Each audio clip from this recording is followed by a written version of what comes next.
Bonjour, bienvenue à l'Atelier Librairie, le livre voyageur animé par Fabienne Roch et moi-même, Bruno Lalonde. Nous sommes à Montréal le 22 novembre 2020. Hier, à ma librairie, très intéressante conversation avec un ami, prof d'université, qui me racontait combien l'atmosphère était devenue absolument irrespirable dans les départements de sciences humaines. Pour le moins, c'est un chercheur en sciences humaines. Je vais pas vous révéler son identité, parce que ce qu'il m'a confié, il me l'a confié, sachant très bien cependant que je fais des vidéos et que je suis hyper actif sur les réseaux sociaux. Mais il devait se douter aussi que je ne dévoile pas mes sources. Que je ne dévoile pas mes sources, je n'ai pas à... Je peux interpréter, je peux rapporter certaines paroles qu'on me dit, mais je n'ai pas à prendre sur moi, je n'ai pas à dévoiler les sources, quoi. Je n'ai pas à prendre sur moi le désir de... J'ai à prendre sur moi, pardon, le désir de la discrétion de ceux qui me confient un certain nombre de choses, en sachant cependant que ces choses-là peuvent être quand même diffusées. Mais ici, il n'y avait pas d'intention, je pense, que je diffuse cette parole-là. Mais j'ai jugé bon, je juge bon de vous en faire part. Car ça dit beaucoup sur la période dans laquelle nous sommes. Alors, il me racontait ce qui se passait dans son département. Alors voilà, ce qui se passe en ce moment, c'est que les profs d'université ou de cégep, dans le cas du cégep, le collège, qui écrivent ou qui publient, les profs de cégep ne sont pas tenus par le milieu universitaire, ne sont pas tenus par l'administration collégiale d'écrire, de produire des textes. Ils font leur boulot de professeur et ils n'ont pas à écrire. Ils ne sont pas obligés d'écrire. Bon. Ils vont le faire, parfois, souvent même, pour des raisons qui leur sont propres, mais ils n'ont pas à, dans le cadre du cursus universitaire, ce n'est pas publish or perish. Ils peuvent très bien ne pas écrire et s'en porter très bien. Et puis, même dans certains cas, leur lectorat éventuel pourrait aussi s'en porter très bien. Dans le cas des universitaires, alors ça, c'est tout à fait autre chose. Dans le milieu universitaire, il y a les chargés de cours qui, eux aussi, ne sont pas tenus de publier. Par contre, les profs agrégés, eux, ils le sont. Les profs titulaires, dis-je, le sont. Pour avoir accès à des subventions, pour avoir accès à des programmes, pour pouvoir assister, participer à des colloques internationaux, ils n'ont pas le choix que de produire de la copie. Bon, ils n'ont pas le choix. Et il y a d'autres raisons aussi qui se rajoutent à cela, mais si on parle du strict point de vue professionnel, ils n'ont pas le choix. Mais voilà ce qui se passe. C'est que ces profs-là, à l'université, redoutent maintenant, comme la peste, les réseaux sociaux. Les réseaux sociaux, ils redoutent les moindres interventions qu'ils peuvent faire en classe peuvent être l'objet de capture d'écran, de capture de magnétophone, les propos qui peuvent être tenus, rapportés par la suite sur les réseaux sociaux peuvent être préjudiciables à leur travail de prof. Alors maintenant, ils sont ligotés, ils redoutent, ils vivent dans une peur panique d'être l'objet de fatwas. Ils redoutent, ils sont tétanisés à l'idée que leurs propos puissent être mal interprétés et ils peuvent être, après ça, lynchés sur les réseaux sociaux.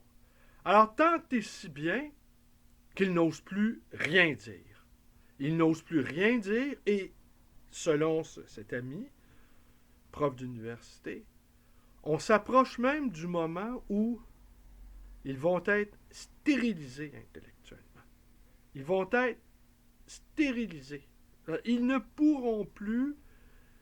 La crainte va être telle de, de déplaire à tel groupe ou d'heurter telle ou telle sensibilité, va être telle qu'elle va les plonger dans un silence catatonique. Ils vont être prostrés. Ils ne pourront plus s'avancer, ils ne pourront plus émettre la moindre idée. Et par avance, on n'est même plus dans parfois ce qui est nécessaire, l'autocensure, mais là, on va être dans...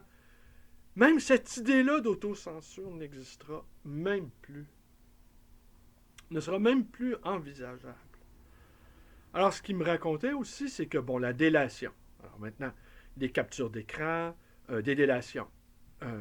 Il me racontait lui-même qu'il a été photographié dans un événement quelconque. Et cette photo-là a été relayée par des collègues visant à l'incriminer. Il avait assisté à tel événement, et ça, voilà, le stigmate, eh bien, on l'accolait. Alors, qu'est-ce qui se passe aussi pour tous ces gens-là qui vivent, tous ces gens-là, tous ces intellectuels-là, de plus en plus nombreux, qui n'osent plus s'exprimer? Ici, évidemment, on fait exception pour les chroniqueurs qui ont la parole dans des lieux fondés. Les journaux, la télévision, la radio, eux, évidemment, ils gagnent leur vie en exprimant bien souvent des opinions davantage que des idées. Et ils sont quand même soutenus par un appareil médiatique important et ils sont soutenus aussi par un nombre important d'auditeurs. Alors, ils peuvent aller sans peine émettre des opinions.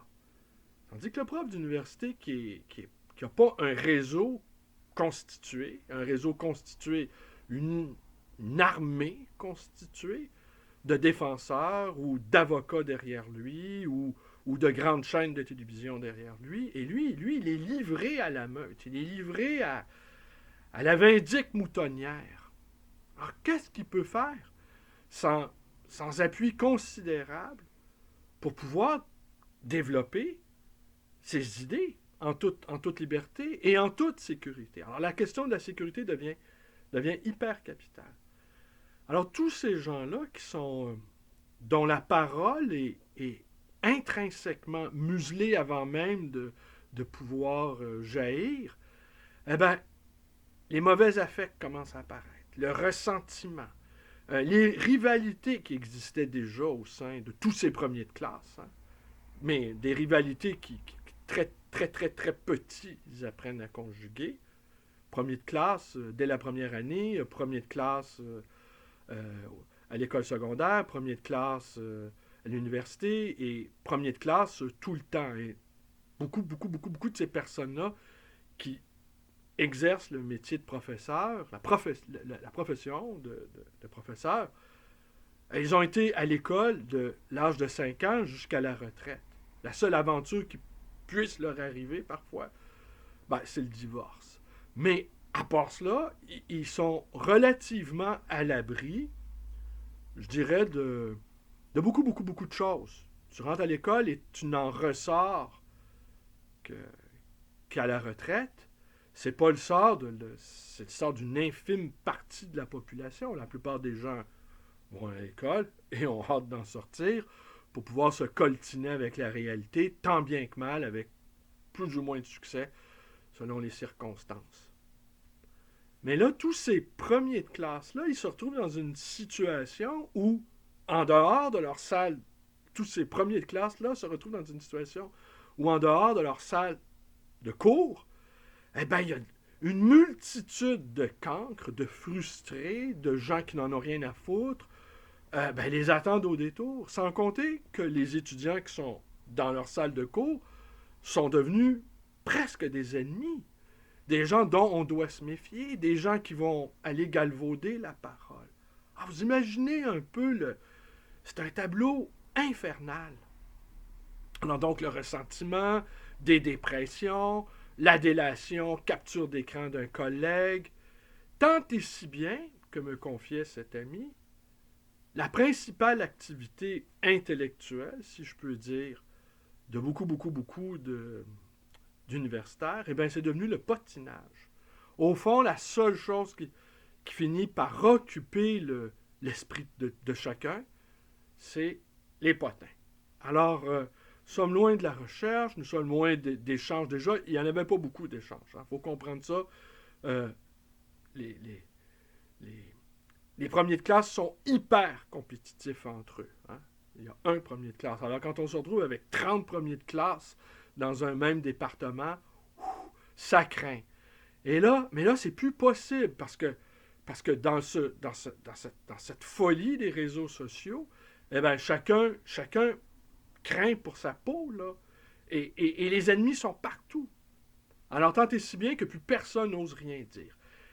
Et selon cet ami, plus la puissance des réseaux sociaux va aller en augmentant, plus la nocivité, la toxicité de ces réseaux-là va être établie, eh bien, moins il y aura d'esprit, moins il y aura de capacité à réfléchir.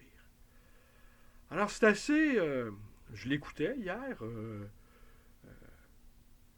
Je l'écoutais me révéler ces choses-là que je vous révèle. Eh bien, j'étais accablé, disons-le, parce que j'ai une haute opinion quand même du corps universitaire, de l'institution universitaire. Ce n'est pas... Je n'appartiens pas à ce sérail-là, mais j'ai du respect pour cela. Voilà.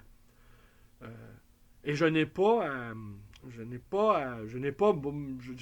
préoccuper de ce que peuvent penser mes collègues ou de ce que peuvent penser d'éventuels étudiants. Je n'ai pas de salle de cours. De toute façon, ma femme me dit que ma librairie, c'est plutôt davantage une église qu'une école. Hein?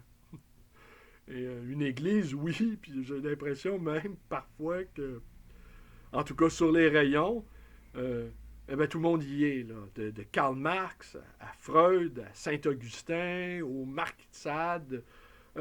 Tout le monde, c'est une cacophonie, c'est un bordel intellectuel incroyable qui règne dans ma librairie. Et ce qui nous faisait dire, cet ami-là et moi, que nous étions peut-être, sans le vouloir, bien sûr, et je le faisais bien rigoler avec ça, c'est que moi, je lui disais, malgré tout ça, par exemple, parce que cette activité-là militante, elle est souvent le fait d'une gauche, active. Je ne dirais pas radicale, parce que, bon, le radicalisme, on verra comment les fonctions, comment les honneurs, comment le salariat, comment... la gauche résiste assez mal aux privilèges. Mais je lui confiais que malgré tout ça, moi, je demeurais de gauche et que même si la gauche ne voulait plus de moi, mais j'étais comme un bon chien fidèle, même si on me disait, allez, dégage, là, va-t'en, là, t'es vieux, t'es blanc, tu sens mauvais, t'as plus de cheveux sur la tête. Ben moi, je reste là quand même parce que les idées généreuses de la gauche, les idées subversives de la gauche, j'y crois encore. Ce qui fait peut-être de moi une sorte de réactionnaire. Mais lui, il me disait que tout ça, tous ceux qui sont de gauche ou à l'intérieur de l'institution universitaire, même eux ont peur de la vindicte de leurs étudiants. Alors là, tout le monde a peur. Et là, moi, je lui confiais que, oui, on se retrouve, nous qui sommes en réaction, on se retrouvait dans le camp des réactionnaires. Soudainement, on se retrouve dans le camp des réactionnaires. Mais c'est évident que quand on adhère à un certain nombre de valeurs ou un certain nombre de principes ou un certain nombre de choses qui nous tiennent à cœur, comme la langue française, par exemple,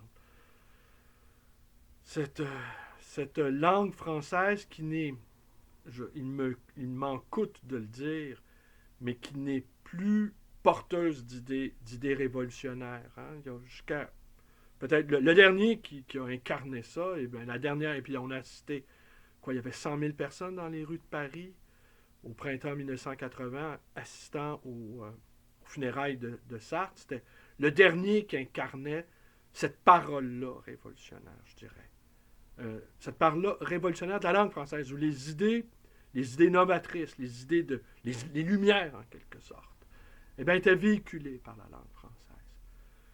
Aujourd'hui, la langue française fait figure de parents pauvres et de refuge aussi intellectuel pour, d'une certaine manière, ceux qui refusent la mondialisation. C'est pas étonnant que les deux principaux bastions de résistance, évidemment, c'est la France, puis le Québec, c'est compliqué parce que le Québec et c'est vrai que c'est un bastion de résistance, mais la part de l'anglais au Québec, elle est énorme, je veux dire. Alors, et beaucoup de Québécois dans tous les milieux presque, ils sont bilingues. Alors ils sont bilingues, ils défendent la langue française comme ils défendent leur peau, hein. Parce qu'on veut bien utiliser l'anglais, mais on veut rien perdre de ce que nous sommes fondamentalement. Tandis que la France, qui représente encore aujourd'hui, en tout cas à mes yeux, une grande puissance, et moi je vois beaucoup de créativité, hein, mais c'est l'anglais qui prédomine. Voilà. Bon. Partout à travers le monde, quand on a des banalités à s'échanger les uns les autres sur n'importe quel sujet d'inactualité, eh bien, c'est dans la langue anglaise que cela se fait. Quand on n'a rien à se dire les uns les autres, suédois, italiens, français, québécois, eh bien, toutes les choses inutiles que nous avons à nous dire ou parfaitement insignifiantes, eh bien, se font en langue anglaise. Bon. Alors, n'avoir rien à dire dans une seule langue qui unit tous les peuples, on va dire, en tout cas les peuples occidentaux, ça semble être notre point, notre lot à tous. Bon. Où je voulais en venir avec tout ça? Je me suis égaré encore une fois. Ah oui, la réaction. Voilà, la réaction. Alors, on tient à quoi, là, nous, les nouveaux réactionnaires? N'ayons pas peur des mots. On tient à la liberté d'expression. Mais elle n'est plus possible au sein des milieux académiques. On tient à la sécurité. On n'a pas peur on refuse de se faire intimider. Moi, je disais à cet ami, moi qui m'exprime, mais moi, personne, tout le monde s'en fout de ce que je peux dire parce que je n'ai que des confrères, mes confrères libraires, mais je n'ai pas de collègues. Je ne jouis pas d'appui considérable. Je n'ai que ma parole à offrir. Et je lui confiais que moi, tant qu'on s'en prend pas à moi physiquement, tant qu'on ne menace pas mon intégrité physique, écoutez, je veux dire, à partir du moment qu'on use de sa propre parole, il est assuré qu'on va déplaire à un nombre assez important de gens. Plus cette parole-là, elle est diffusée, par contre, plus elle est diffusée, plus elle rapporte des sous, plus enfin, on peut être à l'abri. Et puis c'est le métier de foutre le bordel. Ce sont des trublions, et plus ils ont de l'audience, plus ils foutent le bordel, plus ils font de pognon, et plus ils ont des appuis, plus ils ont des gens pour les protéger. Mais un type comme moi qui a pratiquement pas d'appui, qui ne s'appuie que sur sa parole, moi je vais déplaire un peu, peut-être, mais ça n'a pas vraiment beaucoup d'importance pour moi. On peut rapporter mes propos. Alors je suis devenu dans la réaction, là. C'est quoi pour moi la réaction? C'est ouvrir ma librairie tous les jours. C'est de veiller à offrir à mes amis qui fréquentent ma librairie les victuailles dont ils ont besoin pour alimenter leur esprit. C'est d'éviter, c'est de les aider à ne pas se faire stériliser. C'est de les aider à leur fournir de la matière première à leur réflexion. C'est de leur fournir ce dont ils ont besoin pour être, pour exister.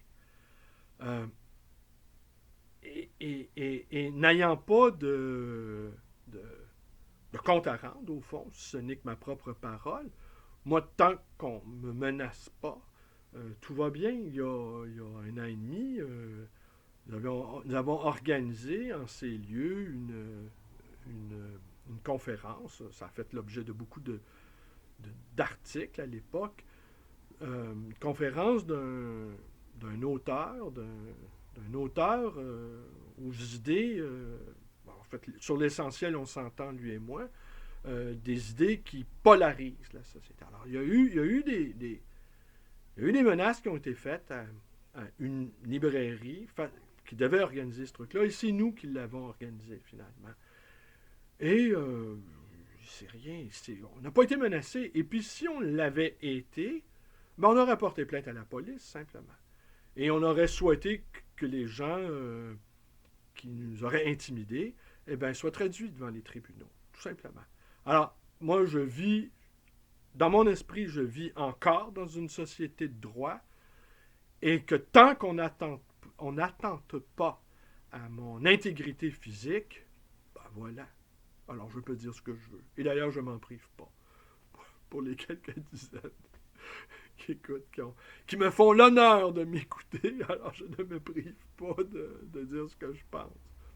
D'ailleurs, c'est plutôt amusant, en fait, de dire ce qu'on pense dans un contexte où de plus en plus de gens, dépourvus d'appui, et là j'inclus les universitaires, eh bien, ils ne peuvent pas le faire. Alors, ça reste un drôle de privilège, mais c'est comme ça que ça se passe dans mon église. Alors, je vous disais donc, oui, nouveau réactionnaire, parce que nous réagissons aux choses qui nous tiennent à cœur, nous tenons bon, nous ne cédons rien, et la principale qualité qu'un être humain peut avoir, et c'est pas une qualité qui est... on peut pas s'en passer, quoi, c'est le courage. Le courage. Alors, pour l'instant, nous ne faisons preuve que de courage intellectuel, et le courage intellectuel, c'est pas encore le courage physique. Le courage physique, à mon sens, là, c'est la vraie affaire. C'est la vraie chose nécessaire. Avoir du courage physique. Bon, si on a peur de sa réputation, c'est un peu désagréable, on a peur de perdre son emploi, déjà, ça commence à être coûteux un peu, là. Et c'est ce qui se passe en ce moment. Il y a des gens qui ont peur de perdre leur emploi dans le milieu académique. Alors, c'est très, très grave ce qui se passe. C'est infiniment grave. Mais la réponse à ça, ça demeure le courage. Mais ce que notait cet ami universitaire, c'était que pour lui, il craignait que cette intériorisation de la violence, cette intériorisation extrême de l'autocensure, viendrait à stériliser les esprits, viendrait à stériliser la parole. Et pour lui, c'est une tragédie sans nom. C'est une tragédie sans nom. Il me confiait qu'il avait bien hâte de prendre sa retraite. Ils sont nombreux, les gens que je côtoie, qui fréquentent ma librairie, qui calculent les sessions, qui calculent le nombre de semaines qu'il leur reste à faire avant de pouvoir retrouver leur liberté de citoyen. Mais là, on est encore là en face d'un autre paradoxe, c'est que dès qu'on sort de l'institution, cette parole-là n'est plus validée par l'institution. Alors, c'est assez redoutable, au fond, hein, tout ça. Alors voilà, je voulais vous faire part de ça. Je vais finir par vous parler de ceci.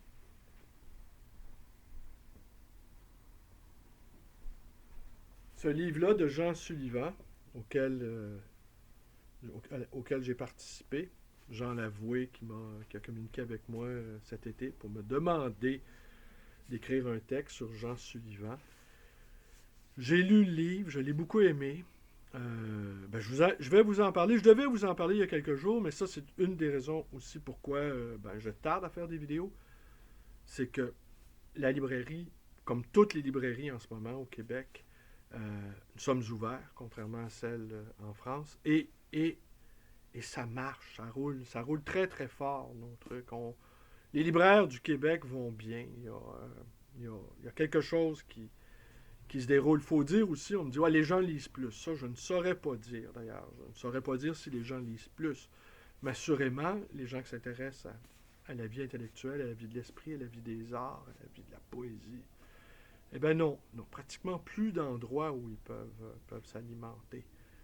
Les cinémas sont fermés, les salles de théâtre sont fermées, les salles de concert, alors, on ne peut plus voyager, les restaurants sont fermés, alors les librairies, tout à coup, apparaissent comme des havres dans la nuit, alors dans une nuit qui est quand même assez rude.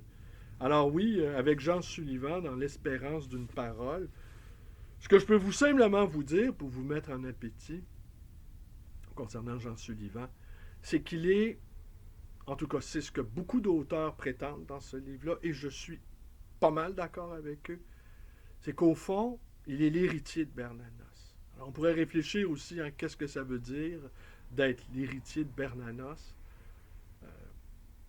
Et moi,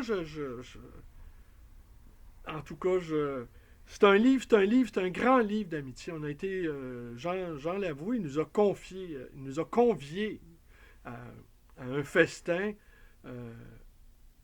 pour rendre hommage à un homme libre. Voilà, un homme libre. Et il faut travailler très très fort pour préserver cette liberté de parole, et sans craindre les représailles, quand on le peut. Quant à moi, les seules représailles que je crains, elles sont physiques. Parce que c'est ça aussi, je disais à cet ami, même si nous sommes devenus maintenant aux yeux d'une certaine gauche, parce que nous sommes attachés à un certain nombre de choses, comme la liberté d'expression, par exemple, eh bien, nous sommes devenus les nouveaux réactionnaires. Eh bien, les lecteurs idéologiques, ils ne cherchent pas à voir ce qu'ils pensent confronter. Ils sont dans le boycott. Alors, peut-être qu'à la fin, il n'y aura plus ici que des réactionnaires dans ma librairie, dans mon église. Et entre réactionnaires, eh bien, on se consolera les uns les autres en lisant du Baudelaire. C'est pas Baudelaire qui disait... lui, il se défendait d'être réactionnaire, puis il en était un peu quand même en disant s'il y avait quelque chose encore à préserver, ça se saurait, non? Voilà, c'est tout pour aujourd'hui, mais je pense qu'il y a quelque chose encore à préserver. C'est ça, être un réactionnaire. C'est qu'on pense qu'il y a des choses qui doivent échapper au naufrage universel. Même si ces choses-là sont jugées de peu d'importance, appartenant à l'ordre bourgeois, eh bien, nous y tenons, tout de même. Alors, je vous remercie d'être avec moi, portez-vous bien, et bonne journée à tous. Et à demain, très certainement, je vais vous parler dans l'espérance d'une parole. Merci, bonne journée à tous.